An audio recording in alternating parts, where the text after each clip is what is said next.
15। যাক, আমি আর আহাদ আবার চলে আসলাম। এবার হচ্ছে আমাদের মধুপুরের না ধনবাড়ির পীরগাছা রাবার বাগান। এটা মধুপুরের আর কি, এটাই সবচেয়ে বড় রাবার বাগান। তো আমি আর আহাদ আসলাম আর কি দেখতে। চমৎকার, এক কথায় চমৎকার। কেউ যদি সবচেয়ে বড় রাবার বাগান দেখতে চায় চলে আসতে পারে, নিঃসন্দেহে ভালো লাগবে। ভালো লাগার মতো একটা জায়গা। ঠিক, আমাদের সাথে একমত, পুরাই ভালো লাগার মতো একটা জায়গা। রাবার বাগানের মাঝখানে মাঝখানে আমরা আনারস বাগান দেখতে পারতেছি এবং কলা বাগান।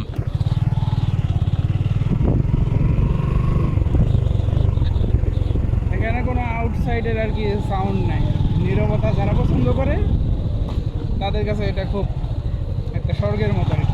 চমৎকার চমৎকার। আমাদের ভাষ্য মতে যেটা, সেটা হচ্ছে নীরবতা যাদের পছন্দ তারা যেন এখানে আসে। সত্যি একদম নির্জন একটা জায়গা। এই যে মাইলকে মাইল কোনো মানুষ নাই, সাউন্ড নাই, জনমানব শূন্য। কিছু গরু দেখতে পাওয়া যায়, এতটুকুই আর কি। গরু রাখালকে আমরা ওইভাবে পাই নাই। এরা হয়তো এমন হতে পারে যে সকালে ছেড়ে দিয়ে যায়, সন্ধ্যায় নিয়ে যায়, সাংসারিক কাজ করে। সাংসারিক কাজ করে। আর এদের জীবিকা নির্বাহ তারা এইভাবেই করে মূলত। আর প্রায় 3300 একর এই রাবার বাগানের পরিসর, খুবই সুন্দর।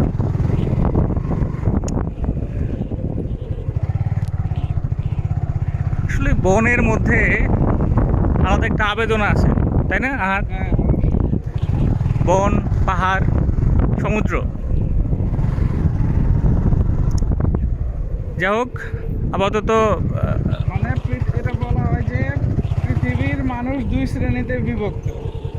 যে একজন হচ্ছে পাহাড় জঙ্গল এগুলো পছন্দ করে, আবার কেউ আছে সমুদ্র পছন্দ করে।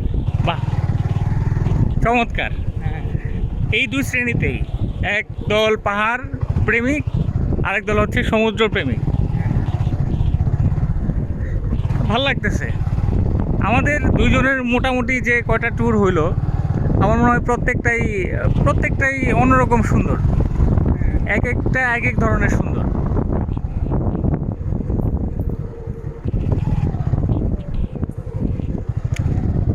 এই জায়গায় আমরা গরু দেখতে পারতেছি এবং রাখাল, আচ্ছা আচ্ছা, মহিলা রাখাল না? হ্যাঁ হ্যাঁ, ছাগল টাগল সবই আছে। চমৎকার একটা বাঘ। এইখানে কেউ খামার যদি করতে চায়, এই এলাকায় যদি সে থাকে, তাহলে আমার কেন যেন মনে হয় খামার করাটা একদম সোজা হবে। একদম। কোনো বাড়তি খরচ নাই। শুধু গরু ছাগল নিয়ে আসো, সারাদিন থাকো, ঘোরো ফিরো, খাও এবং বছর শেষে মোটা টাকায় বিক্রি করো। আমার মনে হয় জায়গায় নামা উচিত।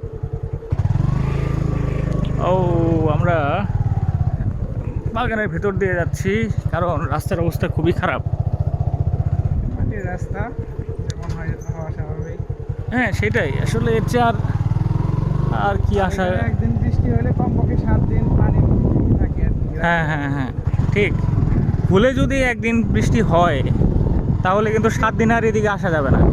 আর যদি কেউ মানে কি হয় যে কেউ আইসা আটকা পড়ছে, বৃষ্টি নামলো, তাহলে হ্যাঁ। অবস্থা খুবই খারাপ হবে। ঠিক ঠিক, যেমন আমাদের কথাই যদি বলি, যে আমাদের এখন যদি বৃষ্টিটা হয়, আমরা এই বাইক নিয়ে আর যাইতে পারবো না। আর না, বাইক নিয়েও যাওয়া যাবে না, এমনকি হাইটেও যাওয়া যাবে না। মানে হেঁটে যাওয়া সমস্যা, কঠিন। খুবই কঠিন। তো আজকে আমাদের জন্য ওয়েদারটা ভালো।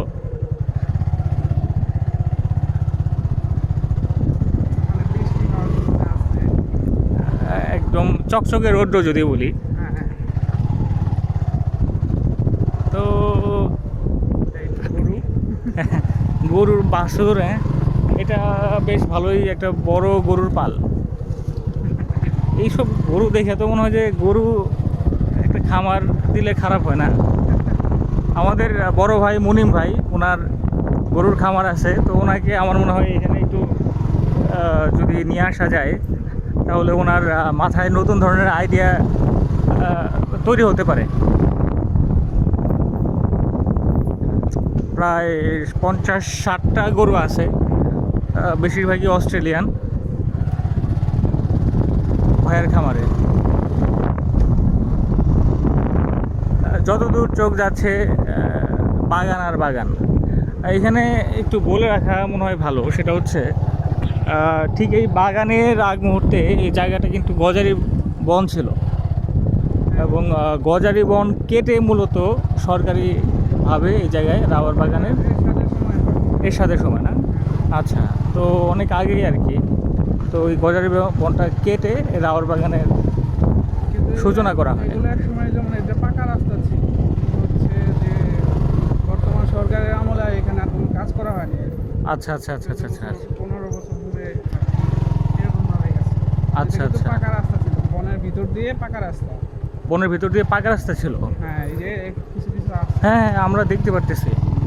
মানে এই জায়গায় যেটা হয়েছে, সেই এরশাদের আমলে যেহেতু করা রাস্তাটা, তো পরে আর রিপেয়ার যে করবে এই মানসিকতা হয়তো আমাদের বর্তমান সরকার কিংবা নেতৃবৃন্দের হয় নাই,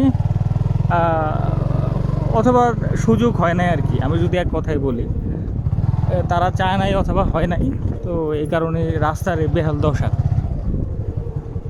কিন্তু এটা যদি রাস্তাটা থাকতো পাকা, এটা অন্যতম একটা হইতো আর কি। হ্যাঁ হ্যাঁ, বনের ভিতর দিয়ে এমন সুন্দর সেটাই সেটাই সেটাই। আমি আসলে একটা জিনিস বলি, সেটা হচ্ছে যে কিশোরগঞ্জের মিঠামইন তো মানুষ যায়, তাই না? হ্যাঁ, অনেক তো প্রচারেই প্রসার, ব্যাপারটা এরকম যে আমরা প্রচার করছি হচ্ছে মিঠামইন এত সুন্দর অত সুন্দর, তো দূর দূরান্ত থেকে মানুষ যাচ্ছে। তো এই যে যে এলাকাগুলা আমাদের পীরগাছা, পর্যটকের জন্য অনেকই। হ্যাঁ, এটা তো কোনো অংশেই কম না। সৌন্দর্য প্রেমিক যারা, এখানে যদি একটা পিকনিক স্পটের মতো করা হয়, হ্যাঁ, অনেক মানুষ আসবে। অ্যাজ এ জিনিসটা তাই। কেউ যদি এরকম প্রচার করে কিংবা রাস্তাঘাট যদি একটু চমৎকার করে, প্রশাসন যদি একটু খেয়াল রাখে আর কি, তো সেই ক্ষেত্রে একটা গঠনমূলক পিকনিক স্পট এই জায়গায় হবে, এটা নিঃসন্দেহে বলা যেতে পারে। কিন্তু এই যে এত দূর আসলাম, কোনো মানুষজন নাই, কেউ জানেও না। জানেও না, বিশেষত এই যে এরকম একটা সুন্দর জায়গা আছে, এটা কেউ জানে না। এটা জানে না, এত সুন্দর জায়গা অথচ কেউ জানে না।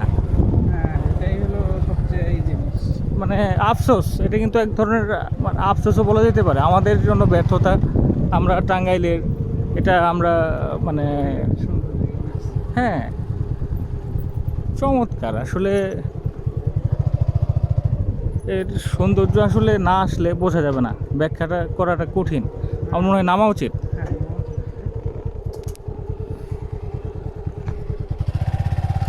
আসলে রাস্তাটা বেশ ভালো রকমভাবে ভাঙা,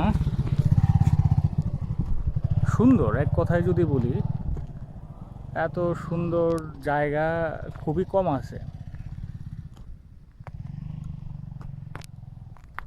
খুবই সুন্দর।